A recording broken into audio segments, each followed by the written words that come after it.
No, but maybe Well, it's recording. It's recording now. Yes. That's fine.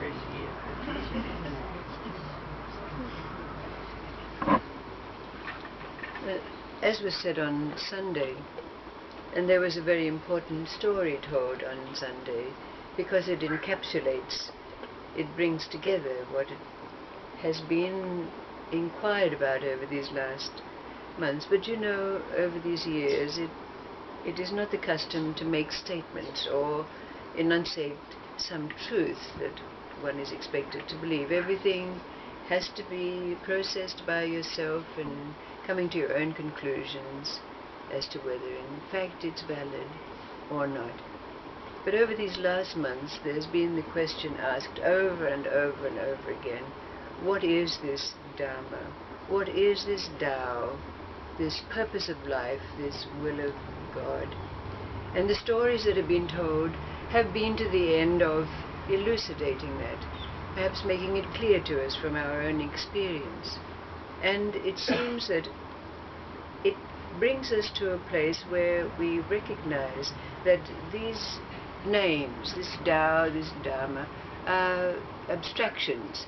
They're really words which in fact describe what we have experienced for ourselves as being an absolute law. Something that all the laws of life are subsumed into. So, this Tao, this Dharma, this will of God is a law, so stated. But you have your own experience to validate that, or not. But the story that was told and will be told enables us to move on to a place where we can answer the question who we are and what it is that we do, arising out of that awareness that there is only one law, and the recognition that that law is only brought into action when stillness and movement are present in our life at every given moment. The only place that this law, the will of God, the Tao, the Dharma, is enacted is when stillness and movement meet. Now the story, let's see what you can make of it, insofar as it being a summation of what it is that's being told over these last months. There was a king who had 3 daughters who he loved very dearly. But the king was called to go to war. So he called his 3 daughters to him, and he said to them, "If I win these battles, I will bring you each a gift. What is it that you ask of me?"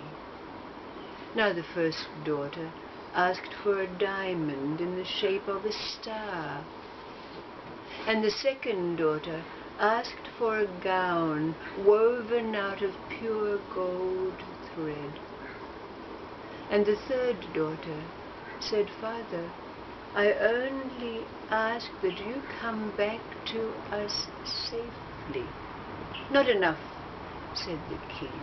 "You must ask me for a gift. I give you 3 days to come up with what it is that you would like me to bring for you." So the princess was very perplexed.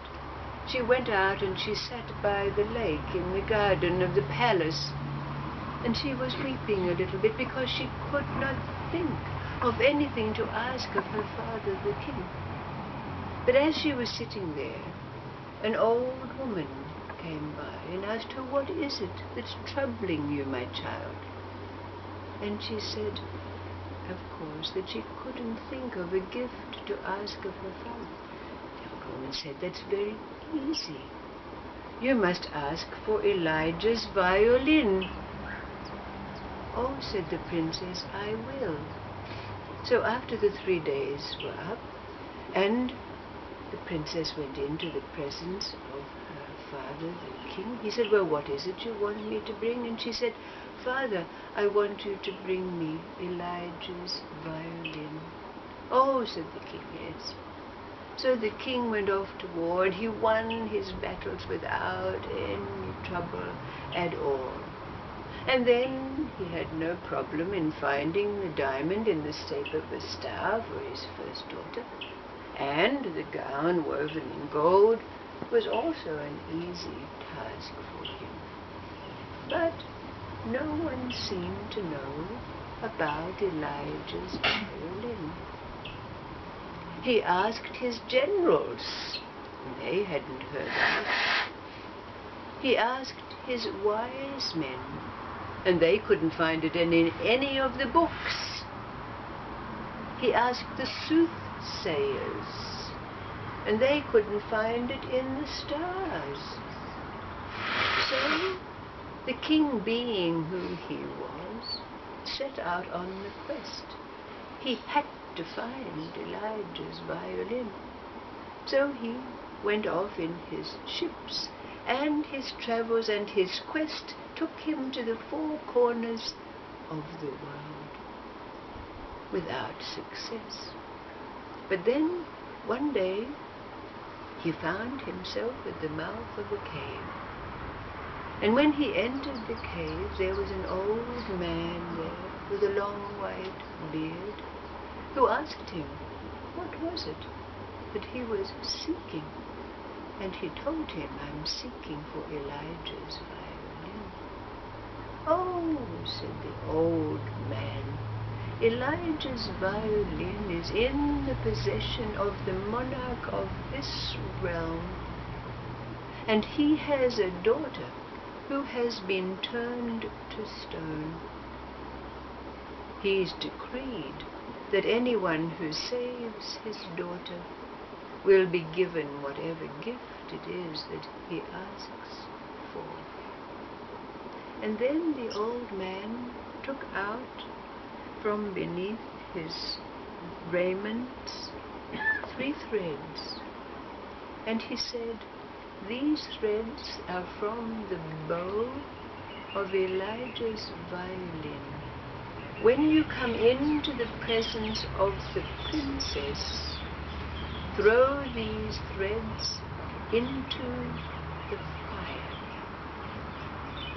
Now the king said to the old man, how can I thank you for your advice and your gift? Oh, said the old man, there is no need. It will be repaid by your daughter, because she will release the melodies of Elijah's violin.